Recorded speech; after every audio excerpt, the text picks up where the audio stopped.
বরগুনার পাথরঘাটার বিষখালী, বলেশ্বর ও পায়রা নদীতে অবাধে নিষিদ্ধ জাল দিয়ে নদী থেকে আহরণ করা হচ্ছে চিংড়ির রেণুপোনা।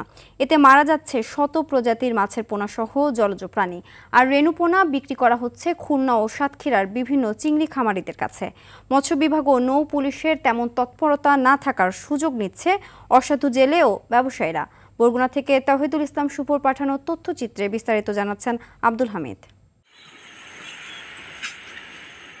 নিষিদ্ধ মশারি ও নেট বেহুন্দি জাল ব্যবহার করে বরগুনার পাথরঘাটার পায়রা, বলেশ্বর ও বিষখালী নদীতে সংগ্রহ করা হচ্ছে চিংড়ির রেণুপোনা। এসব বাগদা ও গলদা চিংড়ির রেণু বিভিন্ন হাত ঘুরে রাতের আধারে পাচার হচ্ছে খুলনা, সাতক্ষীরা, বাগেরহাট সহ বিভিন্ন জেলায়। প্রকাশ্যে এসব চললেও প্রতিরোধে কার্যকর কোনো উদ্যোগ নেই মৎস্য বিভাগের।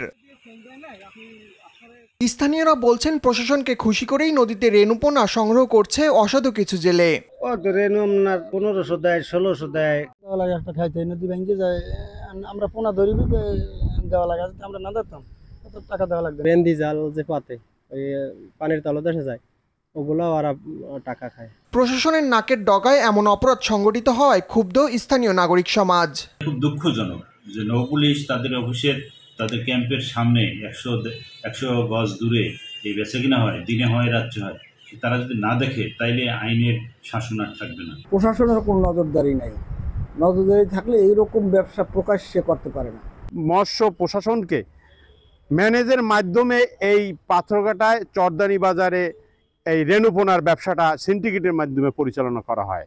পাথরঘাটা উপজেলার চরদোয়ানি বাজারে কেনাবেচা হয় রেণুপোনা, যার কিছু দূরেই অবস্থিত নৌ পুলিশ ফাঁড়ি। তবে এ বিষয়ে ক্যামেরার সামনে কথা বলতে রাজি হননি সেখানকার ইনচার্জ বোরহানুল ইসলাম।